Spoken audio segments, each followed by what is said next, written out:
এই যা ট্রেন চলে এলো। ভাবলাম তাড়াতাড়ি যাব, আজকে জরুরি মিটিং আছে একটা। দেখো তো দেখি, ট্রেন চলে এলো। আবার ওইখানে খানিকক্ষণ দাঁড়িয়ে থাকতে হবে, কি আর করা। দাঁড়িয়ে থাকি আর দাঁড়িয়ে দাঁড়িয়ে ট্রেনের ভিডিও করি। দেখো বন্ধুরা, কি করব এখন। এখানে বেশ খানিকক্ষণ আমাকে দাঁড়িয়ে থাকতে হবে, তার জন্য আমি দাঁড়িয়ে দাঁড়িয়ে ট্রেনের ভিডিও করি।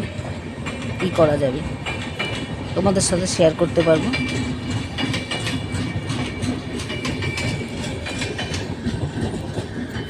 এইভাবে বাড়ির থেকে তাড়াহুড়ো করে বেরিয়ে এলাম। দেখো তো বন্ধুরা,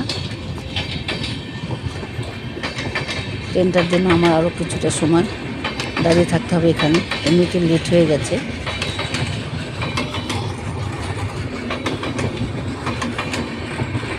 যখনই খুব তাড়াহুড়ো থাকবে সেদিনই ঠিক এই সময় ট্রেন।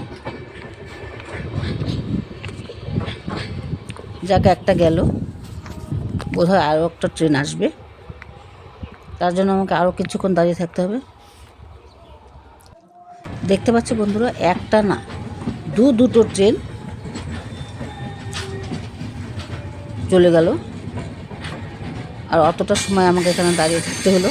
তাই আমি দাঁড়িয়ে দাঁড়িয়ে বন্ধুরা ট্রেনটারই ভিডিও করি। আর কি করব, ট্রেন না যাওয়া পর্যন্ত আমিও লাইন পেরোতে পারছি না। আর জানোই আমাদের রেল স্টেশনের এই পাশে বাড়ি, আমাদেরকে বাড়ির থেকে বেরোতে হলেই এই রেল লাইন পেরোতে হয়। তা যাই হোক, এখন ট্রেনটা চলে গেল, এবার আমি আস্তে আস্তে লাইন পেরোবো, তারপর আমি আমার কাজে যাব। আর বন্ধুরা, ততক্ষণে তোমরা অপেক্ষা করো, ফিরে আসছি খুব শীঘ্রই, তারপর তোমাদের সাথে গল্প করব। হ্যালো বন্ধুরা, কেমন আছো? নিশ্চয়ই ভালো আছো। আজকে বন্ধুরা তোমাদের সঙ্গে আমি কিছু গল্প করব আর কিছু শেয়ার করব। তো যাই হোক, আজকে আমি খুব তাড়াহুড়োর মধ্যে ছিলাম। সকালবেলায় আমি তাড়াহুড়ো করে স্নান টান করে পুজো সেরে আমি বেরোলাম একটা কাজে।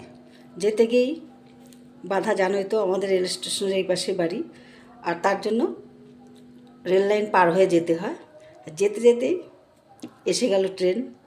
আমার খানিকক্ষণ ওখানে দাঁড়িয়ে থাকতে হলো, আর সেই জন্য আমি কি করলাম, একটা ট্রেনের ভিডিও করলাম। তো যাই হোক, ট্রেনটা চলে গেল, আমি আমার কাজে চলে গেলাম। কাজ থেকে ফিরে এসে দেখি আমার পাগল ছেলের কাণ্ড। দেখো, তোমাদেরকে আমি দেখাচ্ছি। সেদিন আমি স্যুপ রান্না করেছিলাম, আর স্যুপটা ওর কাছে খুবই ভালো লেগেছে, কেন ও এমনিতে কোনো হাবিজাবি কিছু খায় না। তো সেদিন আবার কী মন হলো, আমি সন্ধেবেলায়, খুব ঠান্ডা পড়েছিল, আমি সন্ধেবেলায় কী করলাম, যে আজকে অন্য কিছু করবো না, স্যুপ রান্না করে গরম গরম খাবো, বেশ ভালো লাগবে। তা আমার ছেলের বউ বললো, ঠিক আছে মা, তুমি আজকে স্যুপ রান্না করো। তা স্যুপটা সত্যি সেদিন খুব ভালো হয়েছিল।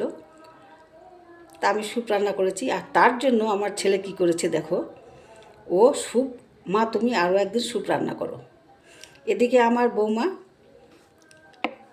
চিকেন এনেছে আমার ছেলে, তার থেকেও খানিকটা মাংস তুলে রাখলো, মা তুমি এর পরের দিন চিকেন স্যুপ করবে। আর আমার ছেলে কি করলো, ওর স্যুপ ভালো লেগেছে জন্য ও কী করলো, সবজি এনেছে। তা সেগুলোই তোমাদের সঙ্গে আজকে শেয়ার করব। দেখো বন্ধুরা, কি কাণ্ডই করেছে আমার ছেলে, চলো তোমাদেরকে দেখাচ্ছি। দেখো বন্ধুরা, আমার পাগল ছেলের কাণ্ড। ও স্যুপ খাবার জন্য সবজি এনেছে। দেখো, ও তো পাগলই, আমাকেও পাগল করে ছাড়বে। তোমরা দেখো বন্ধুরা, যে ও স্যুপ খাবে বলে তোমরা ওর বাজার দেখো। দেখো তো, কি বলবো, মানে ওর এত ভালো লেগেছে স্যুপ, যে যার জন্য ও এমনভাবে আজকে বাজার করেছে, যে এগুলো কি সব কিছু কি স্যুপের মধ্যে লাগে বলো। যেহেতু আমি বলেছি সবজি স্যুপ, ভেজিটেবল স্যুপ, তার জন্য ওর যা যা মন চেয়েছে ওই তাই সমস্ত রকমের সবজি নিয়ে চলে এসেছে। দেখো, তা পাগল বলবো না, তোকে কি বলবো। আর তুমি চিন্তা করো, এমনিতে আমার ফ্রিজ ভর্তি, ওখানেও অনেকগুলো বিনস, গাজর, তারপর আরও শাকসবজি আমি প্লাস্টিকে ভরে ভরে রেখে দিয়েছি। এখন তোমরাই বলো বন্ধুরা, আমি কি করে এই এত সবজি ফ্রিজে রাখবো বলো, সেটা কি সম্ভব?